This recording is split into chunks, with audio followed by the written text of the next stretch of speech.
Well, this is what happens in the day and age of social media as you take a 15 to 20 second clip, post it online, and then it is a revolving door of narratives from the outside world. And the Fever were caught right in the middle of it over the last couple of days, where Stephanie White and Caitlin Clark had a discussion on the sideline against the Portland Fire, and then people started to say what they wanted. But according to Caitlin Clark and Stephanie White, this is completely normal. It's professional sports. They're both competitive, and they both want to be better as the Fever struggle a little bit here early on into the season. On Monday, Caitlin and Stephanie both had a chance to address the media about this discussion, and they just want to put it to bed. Caitlin, we saw the video of you and Oh, I'm shocked this is your guys' first question. Yeah, and I figured I'd just get it out the way, but what happened and what is your reaction to maybe some of that scrutiny, whatever you want to call it?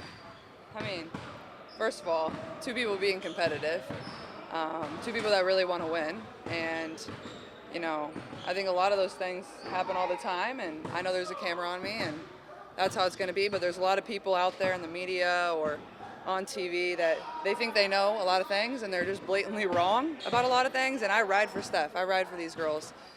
Steph has my back more than anybody, so nobody in that locker room, in our locker room, or Steph or our coaching staff thought twice about it. It's just another example of what everybody, all of you, want to blow up and make something that is just lost and not in reality. Now, how would you describe your relationship with Steph? It's great.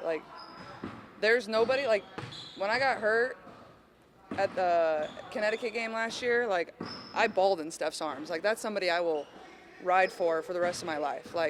Those are the moments that people behind, people don't see that. People that just sit on their phones all day, they don't see those moments. They don't see the moments where we come into work. They don't see the moments that really absolutely suck, that people have your back, but they think they know everything. In reality, they don't have a clue.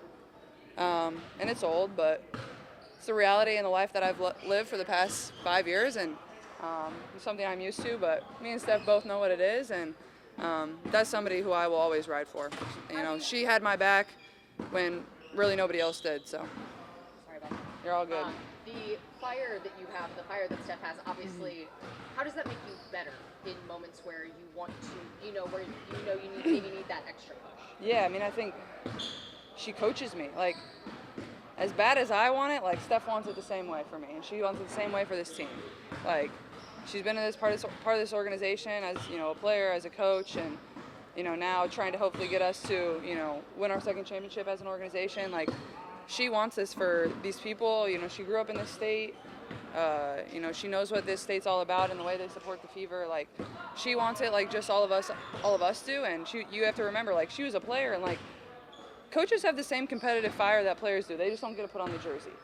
And at times, I'm sure that's really hard for them. They want to be out there and maybe have the ball in their hands a little bit. I don't know that they're getting pretty old, so I don't know if her knees will keep up. But, I think that can be the hard thing for them at sometimes. But they want it just as bad as the players do. They're not there to, just stand there and tell us what play to run. They're here. They have a competitive fire. They know what this organization's all about. And, they're trying to help us, have a championship mentality and win championships. What's it like for you to have a moment like that, play out so publicly, and everybody to have an opinion on it? It's my life. Yeah. Are you used to it anymore? Used to it, yeah. What even led to it? Just the blow up. Not blow up, I think we were down 20 points, so probably that. And then for you, Caitlin, and it wasn't a blow up, so sorry. I wouldn't put that either. Yeah. I'm sorry for framing. It's all good. But when you heads up. have those moments where you have the passion, you talk about that, and you and Steph have talked about this before. But is there any line that you see within yourself where you're maybe I've gone too far, maybe I haven't? How do you? Absolutely. I've never, I'm not perfect, and I know I'm not perfect. And I go back and watch every game, and it's been the same way since college. I know there's immense amount of pressure, and sometimes that pressure can get to you and, frustrate you in different ways, and certainly can get to you when you're down 15 points. And, that's on me. I have to be a lot better as well, too. And a lot of different scenarios. I'm not speaking to any sort of scenario that has happened in the last couple of games, but, I want to win. This team wants to win. And I'm the point guard, so it's on me to help this team and this franchise win, and I certainly know that. And, I take that on my shoulders, and I critique myself more than anybody, and I have to be better. Right now we're playing like a 500 team that we are, and, I have to look myself in the mirror and find ways that I can make this team better, how I can get better individually, and, more than anything, that's going to make us better collectively as a group. guys have given up 103 times this season. Where Yeah. the defensive improvements are for you guys? I mean, I think it's just a toughness and a will to play defense. And, we've tried to simplify because we've really slacked in a lot of areas and a lot of the ways that coaches have wanted us to guard. And that's on us players. We have to rise to the occasion and find ways to get stops and, have a sense of pride in it and a sense of urgency in the things that we're trying to do. And I think also collectively working as one on the court. We're 5 individuals, but you need to have each other's back. One person gets beat, it's next person rotating. Nobody's out there on an island to be by themselves. That's why you got 4 teammates playing with you. That's why you have a bench full of 10 other people. We're all there to help each other. You're there to serve your teammates, and I think we can all just do a little bit better job of that. And like I said, it starts with me, and I think we'll get it figured out. And more than anything, I think it's just a will and a toughness about us. For you specifically, how do you think you can improve defensively, Kayla? And obviously, Yeah. people are going to go at you because Yeah. that's part of trying to play Yeah. down. Yeah, I mean, I expect it to continue to happen. I think I've guarded probably the most isolations in the league so far, but I think it's just using my body a little bit better, a lot of backpedaling in the last game. I think forcing the catch out a little bit further, make them take a few dribbles outside the 3-point line rather than them letting them in the paint in their first couple dribbles.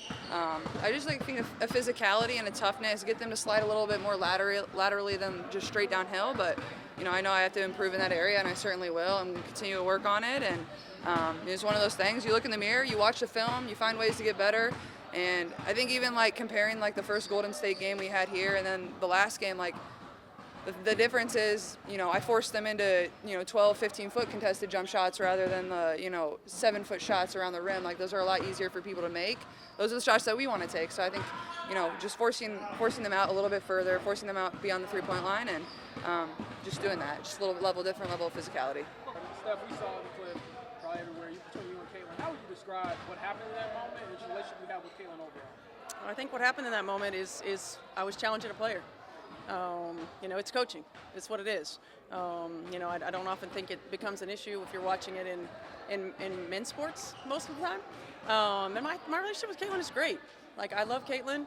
I ride with her. We have a great relationship. And I think that the narrative of people trying to make it something that it's not is just, taking sensationalism to try to get some clicks and all the other stuff. She wants to be coached. I want her to help me be a better coach. We're both competitive. We're both stubborn. We're more alike than different.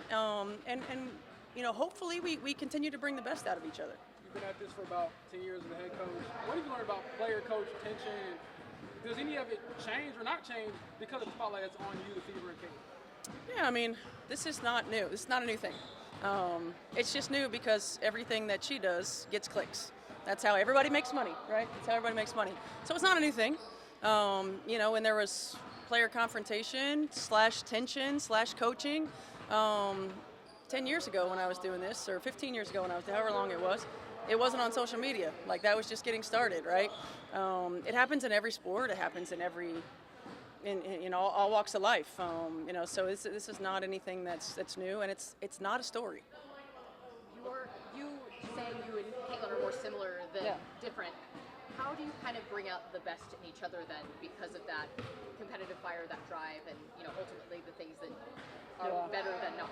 I think stretching each other, challenging each other to think differently, challenging each other to see things differently.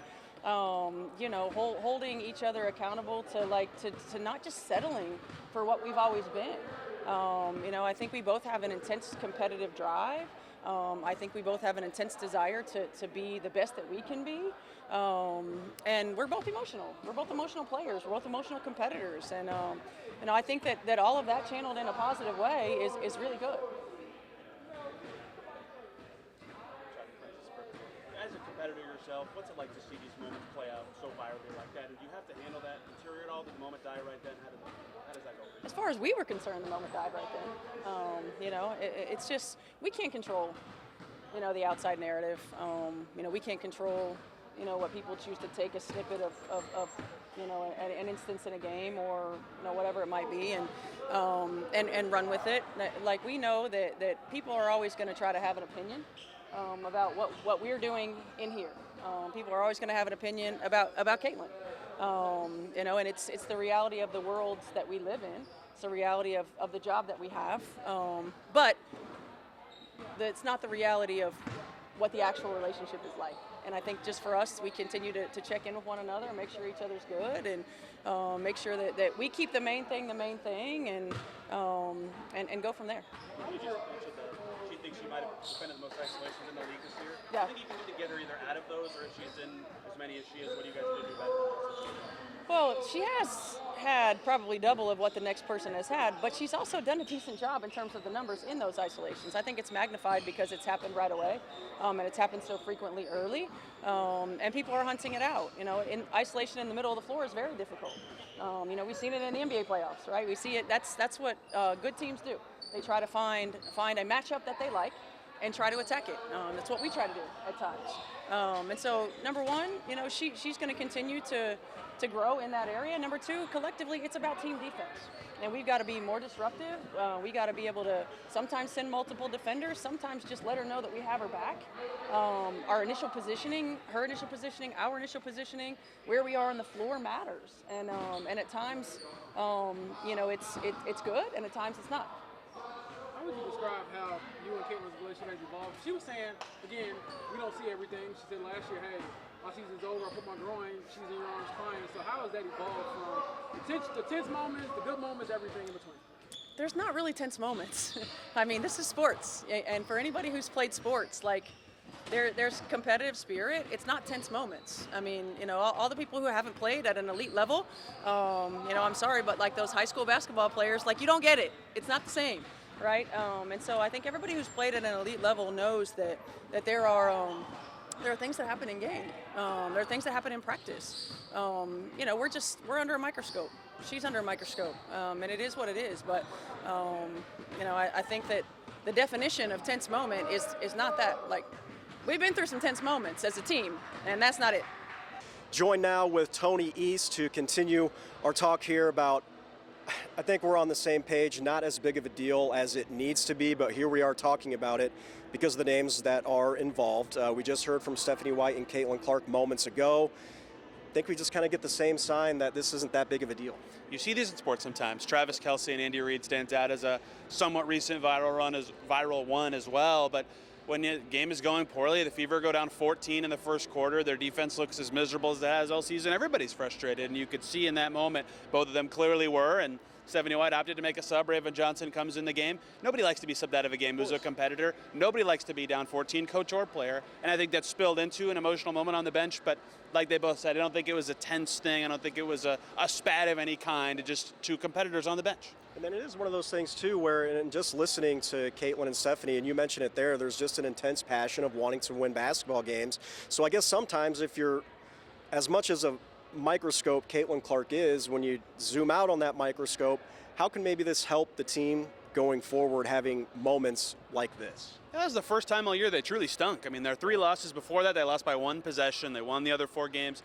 Not that losing by 1 possession is good, but you're right there. You don't feel as bad losing that way as you do when you go into Portland and just get completely pummeled from the opening tip. And so to show a level of care, even when down by that, at least it is the right signal to the rest of the players and the rest of the coaching staff that there's got to be an acceptable level, even if you are the team's best player or the coach in a game like that, to play better than that and do better. They only were outscored by 2 the rest of the game. That's still losing, but they were much more competitive after that moment. I think that's the message they hope comes from this, despite losing by so much in that game. And too much coming out of it as well is just, I guess maybe, I don't want to say defensive effort from Caitlin Clark, but we know Stephanie White is a defensive-minded coach, right? So when you kind of look back at everything, what are some of those discrepancies that you want to see kind of fixed going forward? Yeah, they talked about it some today. She's an ISO all the time. She's alone defending, and sometimes it's on her to get more of a stop. Sometimes it's on other players like she was talking about, like Stephanie White's talking about. Rotate behind her, help, make somebody pass, make that shot not so easy. Carla Late kept going to the basket, being guarded by Clark in that last game. We've seen that in a lot of games. She held up very well at the end of their win against the Valkyries, stopping Caitlin Chen twice, but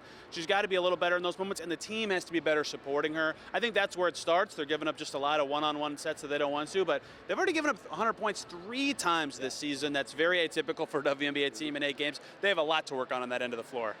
Thing is, it's early on in the year, okay? We got about 36 more of these the rest of the regular season, and coming up next now for the Fever. They're back here at Gamebridge Fieldhouse to take on the Atlanta Dream. Tony East, as always, really appreciate your time and thought. and continue to check up with us on Channel 13 over the air and on our streaming platform on WTHR. For Tony East, I'm Eli Gain for 13 Sports. Have a good day.